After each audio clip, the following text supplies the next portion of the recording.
ગીતાના 17મા અધ્યાયનું મહાત્મ્ય ફળ અને સારાંશ. શ્રીમદ ભાગવત ગીતાના 17મા અધ્યાયનું મહત્વ જાણવા માટે ભગવાન શ્રી કૃષ્ણએ લક્ષ્મીજીને તથા ભગવાન શંકરએ પાર્વતીજીને એક રાજાની વાત સંભળાવી. દક્ષિણાવર્તનો રાજા હાથીઓનો શોખીન હતો. રાજાના સંગ્રહ સ્થાનમાં દેશ વિદેશના અનેક હાથીઓ હતા. રાજાના હાથીખાનામાંનો એક હાથી અચાનક ગાંડો થઈ ગયો. તેણે બાંધેલી સાંકળો તોડી નાખી તથા રાજમાર્ગ પર આમથી તેમ દોડવા લાગ્યો. રાજાને આ વાતની જાણ થતાં તેણે મહાવતોને દોરડા, સાંકળો, અંકુશ, બાલ વગેરે લઈને હાથીને કાબૂ લેવા દોડાવ્યા. હાથી આખા માર્ગ ઉપર નુકસાન કરતો નગરના મુખ્ય ચોકમાં આવી પહોંચ્યો. અહીં મહાવતોએ હાથીને ચારે તરફથી ઘેરી લીધો, પણ તેની પાસે જવાની કોઈની પણ હિંમત ન હતી. છેવટે એક યુવાન મહાવત હાથીને કાબૂ કરવા આગળ વધ્યો. હાથીએ તેને સૂંઢમાં પકડીને ઊંચે આકાશમાં ઉછાળ્યો. પેલો યુવાન જમીન પર પછડાયો અને મરણને શરણે થયો. ગાંડા હાથીને જીવતો પકડવો મુશ્કેલ હતો. આથી મહાવતે તીર ભાલા વડે હાથીને મારી નાખ્યો. જે મહાવતને હાથીએ મારી નાખ્યો હતો તે બીજા જન્મમાં હાથી થયો.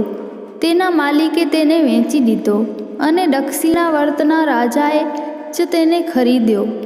તે હાથી દક્ષિણાવર્તમાં આવતા જ તેને પોતાના આગલા જન્મની બધી વાતનું જ્ઞાન થયું.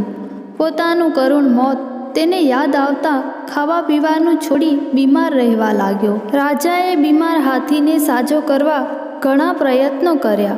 એક દિવસ એક સંત દક્ષિણાવર્તમાં આવ્યા. રાજાના પ્રધાન સંત પાસે ગયા અને હાથીની વાત કરી. ધ્યાન કરીને સંત બોલ્યા, હે મંત્રી, તમારો હાથી પૂર્વજન્મનો પુણ્યાત્મા છે.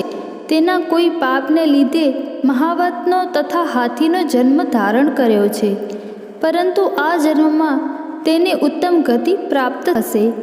તમે કોઈ વિદ્વાન બ્રાહ્મણને બોલાવીને હાથીની સન્મુખ ગીતાના 17મા અધ્યાયના પાઠ કરાવો તથા તે પાઠનો જયેલો મંત્ર હાથી ઉપર છાંટો.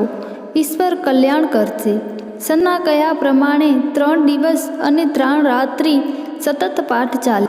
ચોથા દિવસે પાઠની શરૂઆતમાં હાથીએ પ્રાણ છોડ્યા તથા બધાની નજર સમક્ષ ઉત્તમ વિમાનમાં બેસીને વૈકુંઠમાં ગયો. રાજા પણ પોતાના જીવનના અંતમાં 17મા અધ્યાયના પાઠથી મોક્ષ પામ્યા.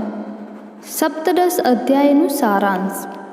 ભગવાને 3 પ્રકારની શ્રદ્ધાનું વર્ણન કર્યું છે. તે મુજબ શ્રદ્ધા સત્વગુણવાળી, રાજસી અને તમોગુણવાળી હોય છે. જે પ્રકારની શ્રદ્ધા તે પ્રકારની તેની યોગ્યતા હોય છે. સત્વગુણ દેવોની ભક્તિ કરે, રજોગુણી યમ રાક્ષસોને ભજે અને તમોગુણી ભૂત પ્રેતનું યજન કરે. સાત્વિક શ્રદ્ધાવાળા રસયુક્ત, સ્નિગ્ધ, પૌષ્ટિક અને મનને આનંદ આપનાર ભોજન કરે. રાજસીને ખારું, ખાટું, તીખું, કડવું ખાવાનું ગમે. તામસ પ્રકૃતિવાળાને વાસી અને ગંદુ ખાવાનું ગમે છે. જે પોતાની ફરજ સમજીને યજ્ઞ કરે તે સત્વગુણી છે. રજોગુણી ફળની આશાથી યજ્ઞ કરે અને તમોગુણી મોટાઈ માટે કરે. વિદ્વાન, ગુરુ, દેવ, બ્રાહ્મણનું પૂજન સરળતા, બ્રહ્મચર્ય અને અહિંસા શારીરિક તપ છે. મનને ન ભાવે તેવું અને કલ્યાણકારક સાચું બોલવું તથા વેદનું અધ્યયન તે વાણીનું તપ છે. સંયમ કેળવવો, મનની પ્રસન્નતા અને હૃદયની પવિત્રતા તે માનસિક તપ છે. તામસી માણસો મોટાઈ માટે ઉદ્ધતાથી દાન કરે. ફળ મેળવવાની ઈચ્છાથી કરેલ દાન રાજસી અને ફળની ઈચ્છા વિના કર્તવ્ય તરીકે કરાતું દાન સાત્વિક છે. મિત્રો, આ કથા તમને સારી લાગી હોય તો લાઈક અને શેર કરજો અને કમેન્ટમાં જય શ્રી કૃષ્ણ જરૂર લખજો. આવી ધાર્મિક અને પૌરાણિક કથાઓ માટે અમારી ચેનલને સબસ્ક્રાઈબ કરો. ધન્યવાદ.